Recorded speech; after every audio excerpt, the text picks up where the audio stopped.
The topic of discussion is FMGE Perspective Dermatology Case Scenarios important for 28th June 2026 examination. Hello dear students, myself Dr. Maddineni Srinivas. Watch this video till the end to know what are all the important, most likely possible dermatology questions for this upcoming FMGE examination. So the first case scenario is a 39-year-old patient presenting with intensely pruritic violaceous flat-topped papules over the flexural aspects of the wrist. On examination, polygonal shape is observed and white lacy lines are present on the surface and reticulate white streaks are present on the buccal mucosa. So what do you think is the most likely diagnosis? Yes, if you have thought of lichen planus, then your diagnosis is absolutely correct, and reticular white streaks which are given here is actually Beckham's stripe which can be present on the skin and also in the buccal mucosa. In the buccal mucosa you can see this picture, and not only that, if you observe closely, this is the dental filling which is mostly amalgam which has the mercury which can also trigger the lichen planus. You need to know the differences between these psoriasis and lichen planus. We'll quickly see what are the important differences. Psoriasis and lichen planus, both of them are papilloscomus disorders. In the psoriasis, remember, it's a genetically predisposed condition where HLA-CW6, HLA-B27 are important associations, and itching is the most common feature in lichen planus. It's absent in the psoriasis. And remember, the Wickham stripe can be seen in the oral cavity, and scarring alopecia producing lichen planopilaris is very classical for lichen planus. Arthritis, psoriatic arthritis in psoriasis. If you do a biopsy, we are going to see the persistence of the nucleus in stratum corneum, which is called as parakeratosis, and the collection of the neutrophils in the stratum corneum is called as Monroe's microabscess, and the collection of the neutrophils in the stratum spinosum is called as spongiform pustules of Kogoch in the psoriasis. And we can see the presence of the orthokeratosis, which is the hyperkeratosis, thickening of stratum corneum without the parakeratosis in lichen planus patients. Thickening of the stratum granulosum is characteristic of lichen planus, which is called as wedge-shaped hypergranulosis, and the reader ridges are going to be elongated, and this is described as camel foot elongation of the reader ridges in psoriasis, whereas it is sawtoothing of the reader ridges in lichen planus because of the band-like lymphocytic infiltrate at the derma-epidermal junction, which is called as interface dermatitis. And because of the damage of the stratum basal layer, the melanocytes which are present in the stratum basal layer, they are going to drop into the dermis. It is called as melanin incontinence in lichen planus patients. Next scenario, elderly patient presenting with intensely pruritic tense bullae on the normal to urticated erythematous skin. Oral mucosa is normal and nuchal skin is positive. So what is the diagnosis in this case? If you have thought of the diagnosis as bullous pemphigoid, you are absolutely correct, which is a subepidermal blistering disorder in which the DIF is going to show the linear deposition of IgG and C3 along the dermoepidermal junction of the base membrane zone. So let us quickly see the differences between pemphigus vulgaris and the bullous pemphigoid. So pemphigus vulgaris is an intraepidermal blistering disorder which is seen commonly in the middle age 30 to 60 years. The bullous pemphigoid, it is a subepidermal blistering disorder seen in elderly individuals. Pemphigus vulgaris is the patients are going to have antibodies against the desmosomes, especially the desmoglein 3 and desmoglein 1. Because of the desmoglein 3 involvement, mucosa is going to be affected, and it is going to present with this characteristic row of tombstone appearance because the stratum basal cells are still attached to the underlying dermoepidermal junction, whereas the rest of the other layers are separated and they are going to form the roof. And we can see the acantholytic cells in the pemphigus vulgaris, whereas here bullous pemphigoid, it's subepidermal, and we are going to see this, like I have told you, linear IgG deposition along the base membrane zone, and it is going to present with the IgG deposition in the epidermis and a fishnet or chicken wire pattern. Pemphigus vulgaris and bullae are flaccid and dense respectively in pemphigus vulgaris and bullous pemphigoid. And remember, pemphigus vulgaris patients are going to have a very severe mucosal involvement, not only the oral mucosa but also genital mucosa, and rest of the other mucosa can also be severely affected. Nichols skin is positive because in this acantholysis is positive, so that's why Nichols skin is seen. positive, and bullous pemphigoid Nichols Kissan will be negative. What is the skin condition which is due to a drug reaction in which pseudo Nichols Kissan will be positive? If you know the answer, put it in the comment section. I will give the answer at the end of this video, right? And this is a severe life-threatening condition, so that's why treatment should be aggressive with systemic corticosteroids, and also we recently can give rituximab as a drug in the patients of pemphigus vulgaris.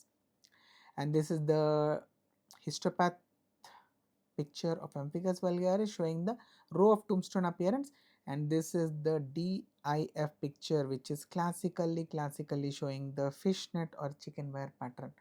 And this is the bullous pemphigoid patient. The entire epidermis is forming the roof of the vesicular bulla, and here you can see very classical linear deposition of the IgG3 along the basement membrane zone. So like I have told you, yes, the answer for the condition which is going to present with pseudo Nichols Kissan is going to come here. A patient is on anti-seizure medication for neurocystic sarcosis. So mostly this could be some kind of a drug reaction which is producing this generalized sheet-like epidermal peeling of the body, and mucosa is also affected. As you can see here, it's showing hemorrhagic crusting. So what do you think is the diagnosis? Yes, this is TEN, toxic epidermal necrolysis, which is a drug reaction because of which there is going to be more than 30% body surface area, the skin is going to be peeled off. DIF is negative because this is not an autoimmune condition, but it is due to the medication which is causing necrosis of the keratinocytes leading to the peeling off of the skin. That's why it is called as pseudo Nichols Kissan, right? What is the important differential for this condition which is commonly seen in the infants and young children in the form of sheet-like epidermal peeling of the skin? Yes, it is staphylococcal scarlet skin syndrome, which is also called as Ritter's disease, due to the toxins of the Staphylococcus aureus, which is exfoliative toxin A and B, which are going to target and destroy the desmoglein number 1. And because desmoglein number 1 is only affected, desmoglein 3 is unaffected. That's why mucosa in these patients is going to be spared, and the skin is going to show the sheet-like epidermal peeling. Okay. Next case, you can see the 5-year-old presenting with recently developed distinct patch of depigmented skin on one side of the chin and the neck. Closer examination reveal hairs are white in color. The patient is overall healthy. Similar lesions are not present anywhere else for the body. What is the most probable diagnosis? Remember, in dermatology, we have two important conditions which are going to present in a segmental fashion. One is herpes zoster and the other one is this depigmented segmental vitiligo. As you can see here, it is on one side following a dermatome. Remember, regarding segmental vitiligo, you have to know few points. Initially, it is going to be very progressive. After the entire dermatome is completely affected, it is now going to become stable form, and also treatment is going to be in the surgical manner. There is going to be no medical treatment which is going to take good care of this patient. So segmental vitiligo, remember, it's going to require a surgical treatment, and it is a stable form of vitiligo. And what is the basic problem in the vitiligo patients? Yes, if you know the answer, put it in the comment section. I will tell the answer at the end. And also, if you are liking this video, please hit that like button, and also do hype this video for more such videos on a regular basis. Okay, so let us continue the discussion. 36-year-old man with borderline leprosy, currently receiving MDT, multi-drug therapy for leprosy, which consists of rifampicin, clofazimine and dapsone, presents with 2-week history of sudden redness and swelling of the existing skin lesions.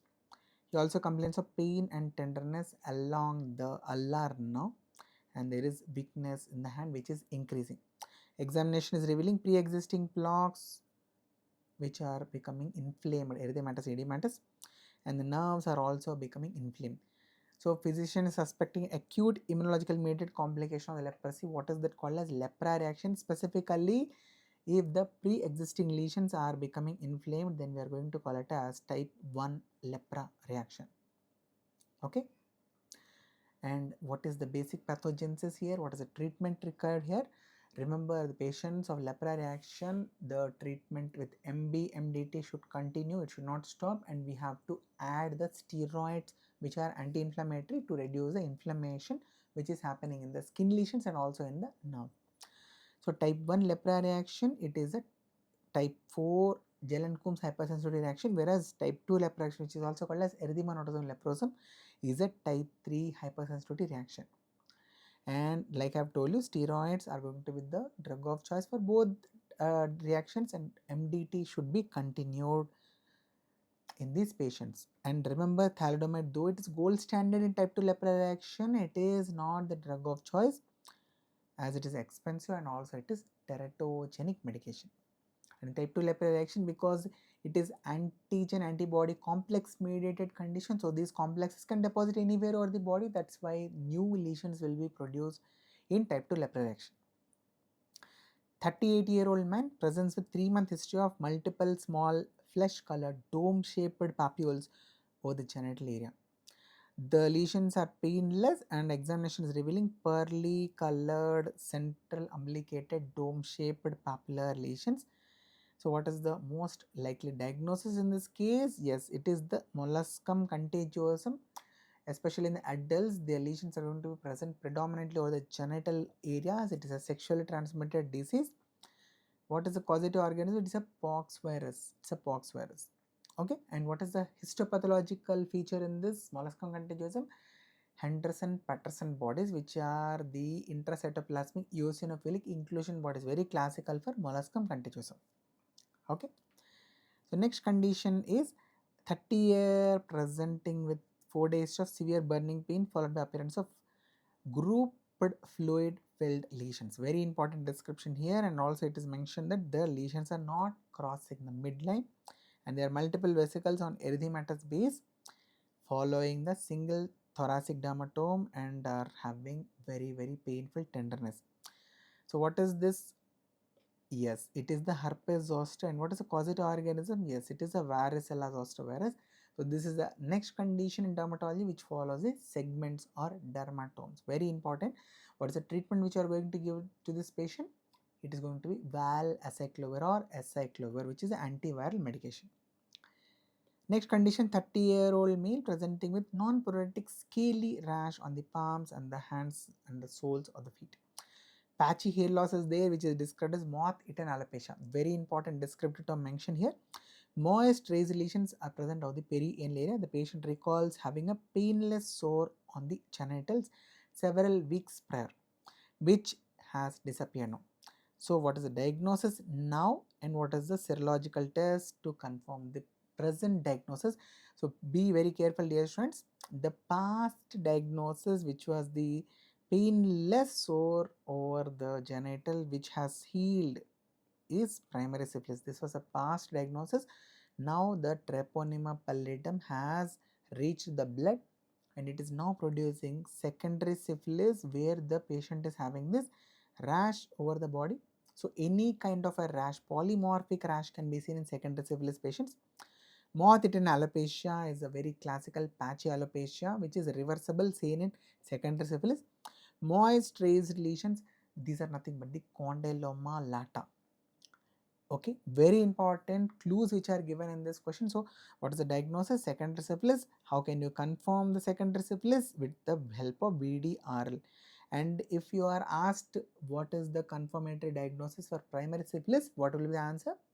Put your answer in the comment section. I will tell the answer at the end of this video. Right, now coming to the secondary syphilis, remember syphilis. If you remember like this, you can understand and remember that the ulcer, genital ulcer in these patients of syphilis, and also the lymph node, inguinal lymphadenopathy, is also going to be painless. Primary syphilis was the name which we used.